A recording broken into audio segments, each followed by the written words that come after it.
అందరికీ నమస్తే. ఈ గవర్నమెంట్ పైన ఒక భారీ అవినీతి ఆరోపణ వచ్చింది. ఇదే పారిశ్రామిక భూములను 30% గవర్నమెంట్లో 30% తీసుకొని రెగ్యులరైజ్ చేయడం వాళ్ళకే, ఆ ఇండస్ట్రియలిస్టులకి పెద్ద పెద్ద భూములు. కూడపల్లిలో 8,000 గజం. ఎవరికైనా పేదలకు ఇస్తే 8,000 తీసుకోరా? 8,000 కొనే స్తోమత ఉన్న వాళ్ళు తీసుకుంటారు కదా. కూకట్పల్లి 8,000 ఉందా? 1,00,000 గవర్నమెంట్ వేలం వేస్తేనే కూకట్పల్లిలో 1,30,000 2 లక్షల రూపాయలు గజం అమ్మిండ్రు. కానీ ఆ భూములు పారిశ్రామిక, ఇట్లాంటి చాలా ఆరోపణలు వచ్చినాయి. ఈ ఆరోపణల మీద ముఖ్యమంత్రి గారు మౌనం, స్పందించారు. ఏవేవో మాట్లాడతారు. అసలు దీనిలో ఏమీ జరగకపోతే ముఖ్యమంత్రి ఎందుకు టెన్షన్ పడుతుండు? ముఖ్యమంత్రి టెన్షన్ కనిపిస్తలేదు ముఖముల్లా. ఆయన మొన్న మక్తల్ పోయినా, కొత్తగూడెం పోయినా, గాంధీ భవన్లో మీటింగ్ పెట్టినా మూతికి మెదడుకు లింకు తెగిపోయి అనవసరమైన విషయాలు, సందర్భం లేని విషయాలు, డైవర్షన్ చేసే విషయాలు మాట్లాడుతున్నారు. అంటే జనాలు డైవర్షన్ అయిపోవాలి. ఈ సబ్జెక్ట్ నుంచి సమాజాన్ని పక్కకు తీసుకోపోవాలి. అందుకే నేను రౌండ్ టేబుల్ మీటింగ్ పెట్టినా. ఈ అంశం మీద ఏదో ఒకటి తేలాలి. దీనిలో అవినీతి జరిగిందా, ఎంత జరిగింది, దీని కథ ఏంది, ఇన్సైడ్ ట్రేడింగ్ ఎంత జరిగింది తేలాలనే నేను సామాజిక ప్రెస్లో రౌండ్ టేబుల్ మీటింగ్ పెట్టాను. ఇంకా చాలామంది పెట్టాలని కోరుకుంటున్నాను నేను. ఎందుకంటే ఈ సబ్జెక్టు అందు తేలాలి. వీళ్ళు డైవర్షన్ ఎట్లుంటుందంటే ప్రభుత్వంలో ఉన్నది ఒక సబ్జెక్ట్ రాగానే దీని మీద చర్చ జరుగుతుంది కదా, ఇంకొక అంశం తీసుకొస్తారు. దాన్ని అయితే ఈ సబ్జెక్ట్ వెళ్ళిపోయి కొత్త సబ్జెక్ట్ వస్తుంది. ఇది అట్లా పోయే సబ్జెక్ట్ కాదు. దీనిలో ఎవరి వాటా ఎంతనో కూడా తేలాల్సిన అవసరం ఉంది. అందుకే డైవర్షన్స్ ఎన్ని డైవర్షన్స్, పిచ్చి పిచ్చి మాటలు మాట్లాడుతున్నారు రేవంత్ రెడ్డి గారు. సంబంధం లేని మాటలు, సందర్భం లేని మాటలు, అవన్నీ మాట్లాడుతున్నారు. అన్ని విషయాలు మాట్లాడదాం. ఈ వీడియో షేర్ చేయండి. రిపోర్ట్ కొట్టే వాళ్ళకు మీరే కౌంటర్ ఇవ్వాలి, నేనేం చేయలేను. కాబట్టి మీరు సబ్స్క్రైబ్ చేయని వాళ్ళు సబ్స్క్రైబ్ మాత్రం చేయండి. ఏంది ఈ మధ్య ఎన్ని ఇష్యూస్ తీసుకొచ్చిండ్రు? ఈ మధ్య తీసుకొచ్చిన ఇష్యూస్ పవన్ కళ్యాణ్ మీదనంట వరుసగా మినిస్టర్లు, పొన్నం ప్రభాకర్, కోమటిరెడ్డి వెంకటరెడ్డి, ఎవరెవరో మాట్లాడుతున్నారు వరుసగా. 2 రోజులు అయింది, మొన్న నిన్న 3 రోజులు వరుసగా. అసలు పవన్ కళ్యాణ్ నిన్న మాట్లాడిండా? పవన్ కళ్యాణ్ మాట్లాడి వారం 10 రోజులు అయింది. దాని మీద స్పందించలే. మాజీ మంత్రి జగదీష్ రెడ్డి మాట్లాడిండు మరుస రోజే ప్రెస్ మీట్ పెట్టి. మరి వీళ్ళు అప్పుడే కదా మాట్లాడాల్సింది, ఇప్పుడు ఎందుకు మాట్లాడుతున్నారు?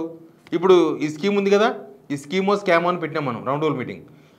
ఆ విషయాన్ని డైవర్ట్ చేయడానికే ఈ తెర మీద తీసుకొచ్చేసిండ్రు. ఇది తీసుకొచ్చి మినిస్టర్లు మొత్తం ప్రెస్ మీట్ పెట్టి ఇవే టీవీ ఛానళ్ళు ఆ దాన్ని హిల్ట్ పాలసీ అంటున్నారు. Hyderabad industrial policy land conversion అనమాట.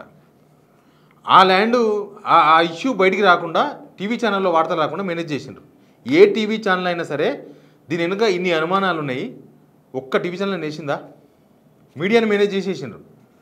శ్రీధరబాబుకు తెలియకుండానే పాలసీ ఇట్లా రూపొందించిండ్రు. శ్రీధరబాబు తర్వాత తడపాటు ప్రెస్ మీట్ ఎట్లా పెట్టిండ్రు, దాని మీద అసలు దాని వెనుక ఏంది, దాని ముందేంది ఉంటాయి కదా.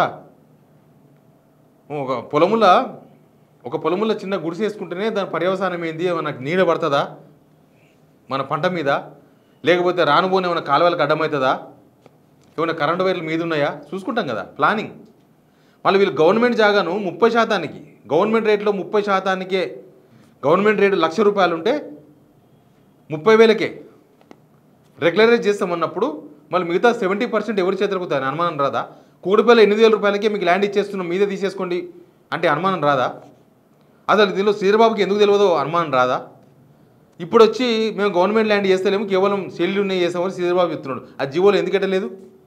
ఇలా చాలా అనుమానాలు ఉన్నాయి. దానిలో సబ్ కమిటీ అన్నారు, సబ్ కమిటీ ఇష్యూ లేదు. మరి దాని నుంచి డైవర్షన్ చేయాలని పవన్ కళ్యాణ్ ఇష్యూని తెర మీద తీసుకొచ్చి దాన్ని మాట్లాడాను. పవన్ కళ్యాణ్ ఇష్యూ ఎప్పుడో మాట్లాడాలి. నిన్న రేవంత్ రెడ్డి దేవుళ్ళ మీద మాట్లాడతాడు. 3 దేవతలు ఉన్నారు, ఎవరికి వాడే దేవుడు ఉన్నాడు అంటే ఇవన్నీ డైవర్షన్ స్కిల్స్. ఇవన్నీ ఆ ఇష్యూ నుంచి జనాలను, మీడియాను, మాలాంటి వాళ్ళని డైవర్షన్ చేయడానికి. మేమేం డైవర్షన్ కావద్దనే రౌండ్ టేబుల్ మీటింగ్ పెట్టినాం. మీడియా మొత్తం మేనేజ్ చేసేసిండ్రు. మీడియా మొత్తం అమ్ముడు పోయింది. మీడియా వాడు ఒక్కడు కూడా ఒక్క వార్త వేసలేడు దానిపైన. వాళ్ళది ఏం పోయింది? అది గవర్నమెంట్ జాగా, తెలంగాణ ప్రజల జాగా. ఆడు ఇంకోనికి ఇండస్ట్రియలిస్ట్కి అప్పచెప్పి వీళ్ళు బ్యాక్ డోర్లో సంచులు తీసుకుంటున్నారో, లేకపోతే దానిలో 50% తీసుకుంటున్నారో, దానిలో రకరకాల ఆరోపణలు ఉన్నాయి. వాళ్ళకు ప్రతి నెలకు 30 లక్షలు, ఒక్కొక్క ఛానల్కు 30 లక్షల యాడ్స్ ఇస్తున్నారు. పెద్ద పెద్ద ఛానల్స్ అన్నిటి కూడా మేనేజ్ చేయడానికే నెలకు 30 లక్షల యాడ్స్. అవి కూడా మన డబ్బులే. రేవంత్ రెడ్డి జేబులోకి వెళ్ళి ఇస్తలేడు, పొంగులేరు శ్రీనివాసరెడ్డి ఆయన బ్యాంకులకి వెళ్ళి తీసిస్తలేడు. 30 లక్షల రూపాయలు అంటే సంవత్సరానికి ఇంత 3.5 కోట్లు. ఇంకా టీవీ ఛానల్ ఎందుకు వేస్తాయి? వెయ్యవు. ఆడు 30 కోట్లు దెంకపోని, 300 కోట్లు దెంకపోని వాళ్ళకి అనవసరం. మాకు నెలకు సంవత్సరానికి 3.5 కోట్లు వచ్చినాయి లేదా మీడియా అంతే, అంతకుమించి వాళ్ళు ఎక్కువ రాయరు అని జనాలకు తెలియవద్దు. తెలిసినా డైవర్షన్ కావాలనేది వీళ్ళ ప్లాన్. బీజేపీ, బీఆర్ఎస్ బాగానే కొట్లాడుతున్నాయి దీనిపైన. జనాలకు కూడా తెలవాలి ఈ విషయం, జనాలకు కూడా ఎక్కాల్సిన అవసరం ఉంది. ఇంకేం మాట్లాడతాడు, మోడీకి వార్నింగ్ ఇస్తాడు. బుల్లెట్ ట్రైన్ ఇస్తావా సస్తావా? బుల్లెట్ ట్రైన్ అంటే ఏమన్నా జేబులో పెట్టుకొచ్చిందా? ఏమన్నా పెన్నా? ఇస్తావా సస్తావా నీకు? బుల్లెట్ ట్రైన్ 1,00,000 కోట్లు కావాలి అది పెట్టినీకి. అహ్మదాబాద్ టు ముంబైదే ఇంకా పూర్తి కాలే, ఒకటో ట్రైన్ అది, అదే ఇంకా పైసలు లేక ఆగిపోయింది. ఈయన రెండో ప్రధానమంత్రిలాగా బెంగళూరు నుంచి హైదరాబాద్ కంట, హైదరాబాద్ నుంచి అమరావతి కంట, అమరావతి నుంచి చెన్నై కంట, ఈయననే మాట్లాడేస్తారు మొత్తం. ఈయన రెండో ప్రధానే భారతదేశానికి, రేవంత్ రెడ్డి గారు.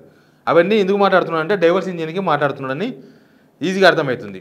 ఇట్లా ఏదో ఒకటి చేసి డైవర్షన్ చేసి ఈ వివాదం నుంచి బయటపడాలి. రేవంత్ రెడ్డి గారు ఎందుకు టెన్షన్ పడుతుంది చెప్పండి? ఆయన ముఖంలో టెన్షన్ ఎందుకు, ఆయన మాటల్లో టెన్షన్ ఎందుకు టెన్షన్ పడుతుండు? ఈ విషయం ఎక్కడ బయటపడుతుందో, ఎక్కడ ఆగిపోతుందో, నోటికాడి బుక్క ఎక్కడ రాలిపోతుందని భయం అవుతుంది ఎవరికన్నా? లేకపోతే ప్రెస్ మీట్ పెట్టి, వరుస మినిస్టర్లు ప్రెస్ మీట్ పెట్టి అసలు దీనిలో అనుమానాలు నివృత్తి చేయొచ్చు కదా. దీనిలో ఇన్ని అనుమానాలు ఎందుకు వచ్చినావో తెలియదా గవర్నమెంట్కి? ఎందుకు మాట్లాడతలేరు? ఇది 5 లక్షల స్కామ్, 5 లక్షల కోట్ల స్కామ్. కాళేశ్వరం చిన్నది, కాళేశ్వరం 1,00,000 కోట్లు స్కామ్ అన్నారు వీళ్ళు. కాళేశ్వరంలో కనిపిస్తున్నాయి, పంప్ హౌజులు కనిపిస్తున్నాయి, మోటార్లు కనిపిస్తున్నాయి, బ్యారేజీలు కనిపిస్తున్నాయి, రిజర్వాయర్లు కనిపిస్తున్నాయి, కాలువలు కనిపిస్తున్నాయి. దానే మీరు 1,00,000 కోట్లు అన్నారు. ఇక్కడ ఏమీ కనబడకుండా అట్లాంటి 5 లక్షల కోట్లు అంట. బీఆర్ఎస్ వాళ్ళు చెప్తున్నారు 5 లక్షల కోట్లు అని. బీజేపీ వాళ్ళేమో బాగానే ఉంటుంది, ఇది 1,00,000 కోట్ల పైనే ఉంటుందని వీళ్ళు ఒక లెక్కేసారు. మరి అంత పెద్ద ఆరోపణ వచ్చినప్పుడు దానికి స్పందించాలనే లేదా? అది ఏమైనా ప్రజలకు భయపడేదా? పోనీ అవునబ్బా ప్రాజెక్టు కడుతున్నాడు కదా, నడుస్తుంది, ఎంతో ఇంతో అవినీతి జరుగుతుందిలే, ప్రజలకు ఉపయోగపడేదని చెప్పనీకి ఉందా? ఉన్న భూమిని, ప్రభుత్వ భూమిని, ప్రజల భూమిని ప్రజలకు ఇవ్వకుండా ఇండస్ట్రియలిస్ట్ల పరం చేస్తున్నారు. ఆ ఇండస్ట్రియలిస్ట్ ఎవరికి తెలియదు, అది వచ్చినాడు తెలుస్తుంది. ఇది ఒక పెద్ద భూకంపం ప్రభుత్వంలో, అందుకే స్పందిస్తలేరు వీళ్ళు. డైవర్షన్ అవుతారని అనుకుంటున్నారు, ఎవ్వరు డైవర్షన్ కాదు. కానీ ఇంత పెద్ద స్కామ్ ఏ గవర్నమెంట్ చేయలేదు. ఏ గవర్నమెంట్కి ఇంత పెద్ద స్కామ్ ఓపెన్గా స్కామ్ చేయలేదు. అందరూ మాట్లాడుతున్నారు. నేను రౌండ్ టేబుల్ మీటింగ్ పెడితే ఇండస్ట్రియలిస్టులు కూడా వచ్చారు, వాళ్ళు కూడా అదే అంటున్నారు. ఇది చిన్న చిన్న ఇండస్ట్రియలిస్టులకేమో లాభమే, స్మాల్ మిడిల్ స్కేల్ వాళ్ళకి. పెద్ద పెద్ద ఇండస్ట్రీస్ ఉన్నాయి కదా, అవన్నీ కొట్టేసే ప్రయత్నం. వచ్చిన భక్తులంతా మాట్లాడారు. లాస్ట్కి ప్రొఫెసర్ హరగోపాల్ సార్ కూడా మాట్లాడాడు. అసలు ఏంది వీళ్ళ ప్లాన్, ఏంది వీళ్ళు ఏమైనా కసరత్తు చేసిరా, ఏం జరుగుతుంది దీనిలో అని ప్రజలు కూడా ఆలోచించాల్సిన అవసరం ఉంది. ఈ ప్రభుత్వం చేస్తున్న అతిపెద్ద స్కామ్ ఇది. Please subscribe signal TV.